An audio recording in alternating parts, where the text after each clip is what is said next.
by subscribing and leaving comments.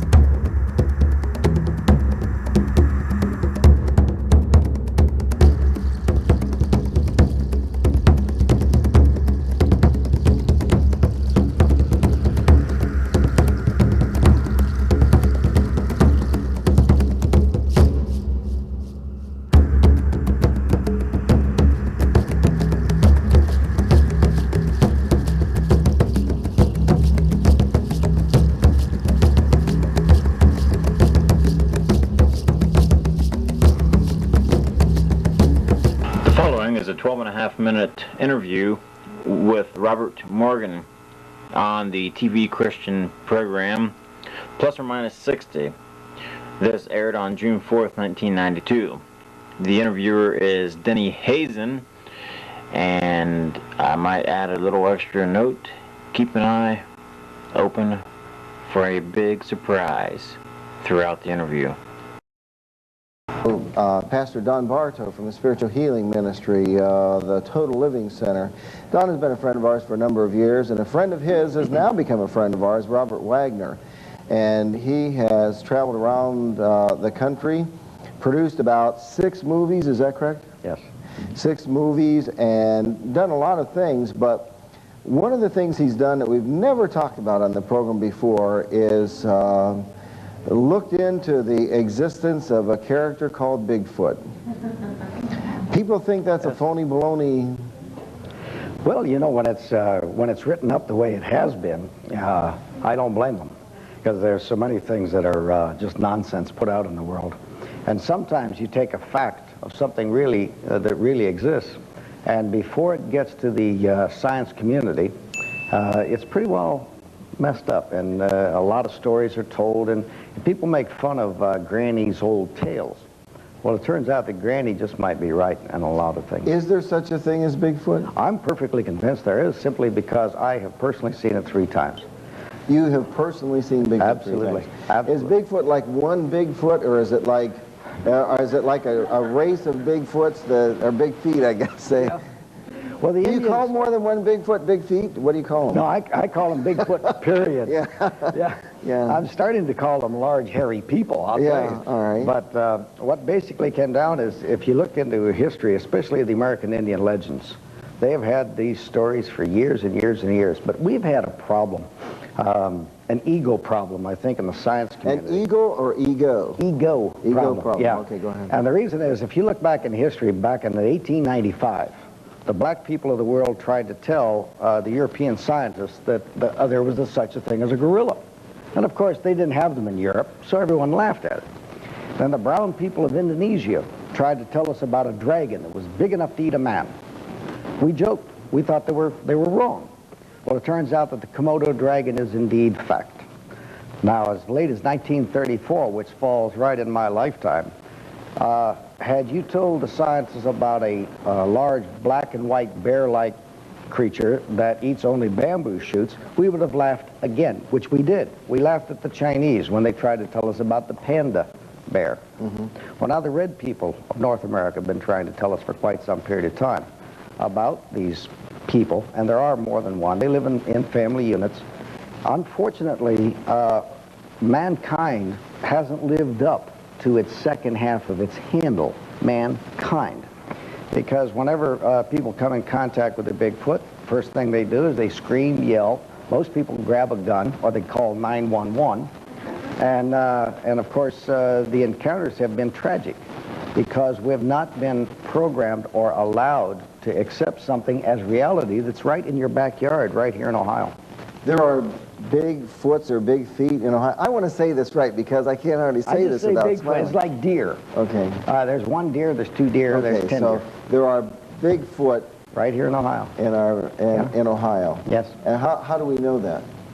Well, I've spoken, when I first came here, by the way, I was born and raised in Canton. Forgive me for smiling, I can't help it. I'm glad. Okay. I mean, you look very nice when you smile. This is great. Okay. When I first came to Ohio, I came here on a vacation. I was en route. I wanted to finish a book that I'm doing with Dennis Bartow, and I was en route to Russia. And I was setting up a joint expedition between the United States and Russia. And unfortunately, they had the audacity to have that coup just about the time I'm supposed to go. I don't think I'll ever talk to them again.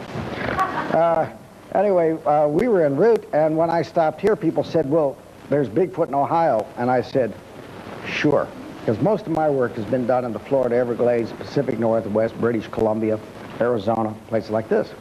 And I didn't buy it at all. And but I spoke to people, and you can look in people's eyes, and you can tell that they believe what they're saying. Now, they may be wrong, but they believe what they're saying. So as a courtesy, I was a bit ego-inflated there. I was a West Coast snob.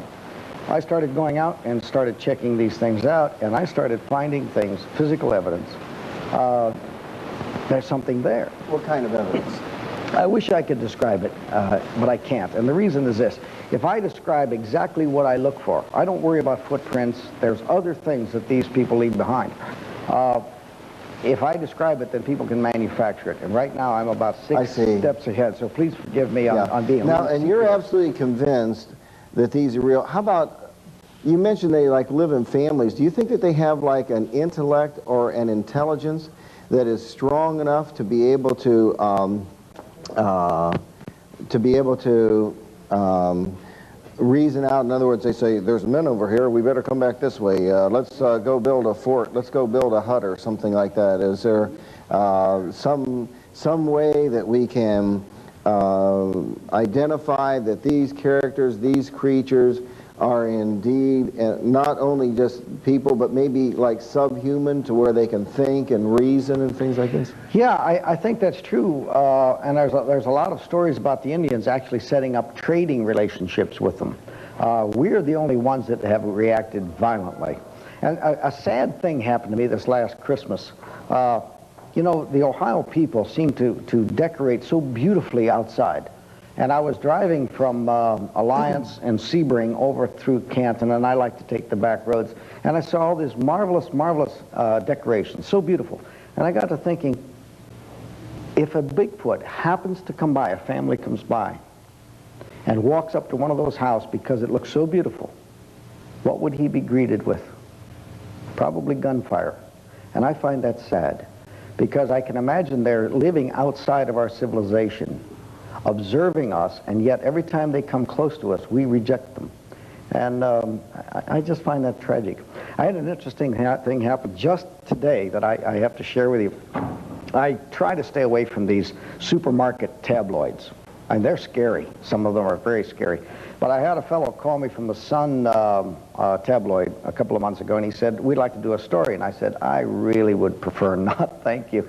He said, Mr. Morgan, he said, we're going to do a story, with you or without you. And I thought, okay. So I gave him a bunch of material. In the interim period, I was, and I thought the story had died. In the meantime, I did the Wall Street Journal, right on dead center, front page Wall Street Journal. They gave me a coverage. I found that the Sun tabloid this week that just came out is probably, he exaggerates a little bit, but on the average, it was more accurate than the Wall Street Journal. Wow. And that's scary. You mentioned that how would people react if Bigfoot actually came up to the house. Do you think a Bigfoot could come up to my house or to your house, or could come up to the house? Yes. How would you greet someone who comes close to your home and comes to you as a friend? You would greet them with open hands. This is the way you should. And I think that's exactly what we should do. Stop shooting at them. Let's accept the potential of it. You've had several sightings here. The sightings go back in history, quite some period of time. Why react violently just because we don't understand it? Myself, I'm against killing things. If there's a spider I don't quite understand, it's not in me to just squash it because I don't understand it. I think that's an ego problem that we have to overcome. We have to learn to live more with what God gave us around us, as opposed to constantly trying to alter and destroy things. I don't like killing things. Not Bigfoots, not anything? No. Even rattlesnakes, I go around them. They have the right to exist. Has there ever been evidence of a Bigfoot's death or anything like that? Yes, there's been a lot of reports of them, but they bury their dead, and that's frightening. Because the moment they fright, they do. What happens, you see, they're really quite friendly, and I get along with them quite well. This was unrehearsed, folks. I've been told this is great. You have to keep an eye on this fellow. Yes, now, what are we going to do together here? By the way, does anyone have a dart gun? I ain't saying anything about killing them, but darting them. Aha! Is this Don Bartow in disguise? No, this is our own resident Bigfoot. We call him Cascapucha, and Cascapucha, as I understood, had heard you were going to be here, and Casca, you have an interest in Bigfoot as well. Yeah, but what kind of interest? I understood that. I'll translate for you. Okay. He wants to know if he might be related to any big feet. In other words, has there been any have people talk about how animals have evolved into other things? Mm-hmm. Is there any way that he could possibly be related to Bigfoot? It looks a little bit more like my ex-mother-in-law. Yeah. Both about the same. Okay. No, I didn't. All right, now, he's interested. He wanted to come and see what was going on, and so we just thought it just might help you if we just had a prop here. So go ahead. And it's hot under the lights, isn't it? What do you want us to know about Bigfoot? Well, I think that first of all, I think we should invite them in on the programs. Sure. I think that people should. But if you do see Bigfoot, if it really happens, hold your hands open like you would to any friend. And I think you might be surprised. It's usually the young adult males that will come closer. The young adult males. Just like when you and I were kids, we're always checking things out. That's usually the guys. They're not dangerous. They're not going to hurt anybody. They're not out there to kill anything. They live off the land. They're more perfectly adapted than we are in a lot of ways. I need my air conditioning. It is hot in there, isn't it? Yeah. Suffering, aren't you? Yeah, well, that's... Yeah. That'll teach you. I appreciate you letting us do this to you. I'll just explain to you what happened here. When Bob wanted to come and talk about Bigfoot, we realized that there are some people who are skeptics. And, of course, who could have a greater interest in Bigfoot than Cascapucha? And so we thought we were just going to try and pull a fast one. And we were trying to keep a straight face and trying to get your reaction when he came walking in here, so... I didn't see him. You did get me, but there was a gleam in your eye. Yeah. All right. But, I must compliment you, really, if you don't mind for a moment.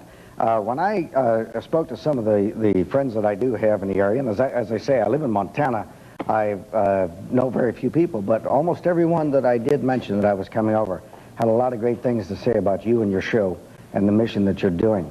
And I think there should be more people like you in the world. The world does need it badly, badly. And I really want to thank you and compliment you. Thank you, Bob, and thanks for being my friend. My pleasure. Cascapucha, Bob Cascapucha. My pleasure. Yeah, here's Sharon Walden. Let's give her a hand.